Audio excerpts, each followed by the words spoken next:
I was lying in bed last night thinking of a way to boil this argument down to the most rational level possible. And really, it comes down to this. Whatever argument that you make about the coronavirus, whether it's a real threat, whether it's not a real threat, what you're really saying is, if there is something out there that could possibly cause harm to an individual, it is okay for the government to step in and restrict liberty to prevent that, no matter what it is. You are saying that because there might be a possibility that someone might be harmed by your presence in public, meaning you may have touched a surface that was contaminated, and then you shook hands with somebody who then touched another surface, and somebody else touched that and they got sick. If you're saying, based on that, it is okay for the government to step in and say, you can't go out in public. You can't go to church. You may not freely associate in a group larger than 10. If you're really making that argument, then this war was lost a long time ago. I have said in other videos that I'm going to do to the very best of my ability what I can to speak peace into this situation. And I think rational logic is going to be part of that. I'm going to give a couple of examples today using their numbers versus real numbers of actual threats that we face every day that we are not giving the government license to restrict us on.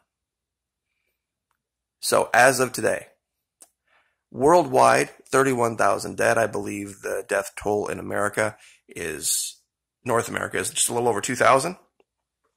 Something like that. Let's look at causes of death in America, preventable, that we could allow the government to restrict our liberty on. Let's start with car accidents. 33,654 fatal motor vehicle crashes, U.S. 2018. 36,560 deaths occurred. Here's the breakdown by state. I will, in the first pinned comment on this video, give you this link and you can look at this for yourself. And you can see, of course, it's basically a population game here. Florida, California, Texas have the most, because we have the most people and they do the most driving. There are different areas that are more rural that have some kind of skewed statistics. But if we wanted to, what could we say? We could say, well, all vehicles must have a 5-star crash safety rating. All vehicles may not exceed the speed of 35 miles an hour. Anyone caught not having a seatbelt on will lose their driving privileges for life. In fact, they should just now make cars going forward that have the automatic things that come down like you see on the roller coasters. Those restraints, they should be automatic. Those are all things we could allow the government to do. You should be restricted to the amount of miles that you can drive in a week. That would definitely prohibit it. All cars should have these giant rubber car bumpers like you see at the fair. And 35 miles an hour, top speed. Can you imagine how many fewer deaths there would be? And we could allow government to step in and say this. Now, if you really, really, really wanted to save lives in America, the number one killer of North Americans is heart disease from overeating and poor diet. So here's what you could do. You could immediately close all of these restaurants by order of the Surgeon General. And you could say from this point forward, if any restaurant wants to serve anything in public, it must meet a certain basic nutritional standard, meaning a certain breakdown of carbohydrates, sodium, proteins, fats, It must be healthy. And they must bring in a nutritionist to make that be the determination. You must have a nutritionist on staff at each one of your restaurants to make sure everything that's going out the door or going into your dining rooms is healthy food, good for you food. No more chicken wings. No more cheeseburgers. No more, boy, you could say there could still be pizza, but boy, it would be boring as hell, wouldn't it? You could do this, and you would save orders of magnitude more lives than telling people to social distance. Because I have a question for those of you out there that are still listening that think I'm some kind of threat to public safety. When will they ever be able to say, all clear, that nobody anywhere in the world, traveling in or out of the United States or domestically traveling within, does not have the coronavirus and could not transmit it and couldn't start this all over again? Remember, are not 40,000 where one person has it and they'll infect, 5 million people in 5 seconds. I know that's not a very peaceful thing to say, but that's pretty much the idea that they're trying to get across. That you should hide. Hide in your homes. And don't talk to each other, don't touch each other, don't be around each other. When are they going to be able to say, for sure, for absolutely sure, all clear? They aren't. They're already talking about now. Some people have picked this up. The new paradigm, how they're going to have to remove tables from restaurants now so that people can be far enough away from each other even after this. How they're going to have to change the standards for group gatherings.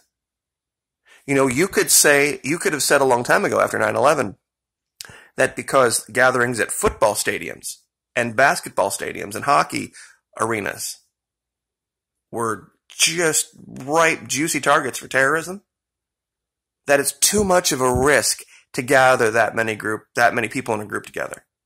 It's just too much of a risk. We should ban those things. We should allow the government to step in and say, no, sorry, you can't do that because there's a risk of maybe, possibly, could kind of be something that could maybe might cause a problem. And forget church. Churches are now banned. Not because we have a problem with Jesus. Not because they have a problem with God. But because it's too much of a health risk to allow people to freely associate together that way. If you're that person, if everything I've just said now you agree with, then it's lost. You're lost. We might as well have just stayed under the crown. We might as well have not even fought for liberty. Why? What would be the point? If government has that ability to take freedom at will simply because there might be some threat to being free. That's the point of being free.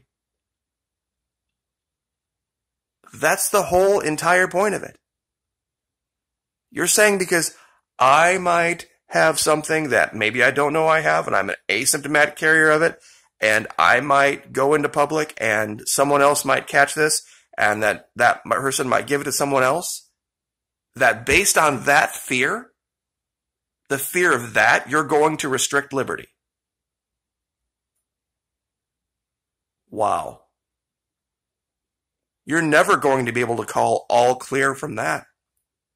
You might as well take everybody's driver's licenses, because you can't say for sure at any one moment in time that I might not have a bad day, not pay attention, and not run over somebody or run into somebody and kill them. Or maybe I run somebody off the road, I cut them off, and I make them angry. And then they drive down the road and they tailgate somebody, and that makes them angry. And then that person gets angry and then isn't paying attention and hits somebody and kills somebody. Because that's the case, no one should be able to be allowed to drive.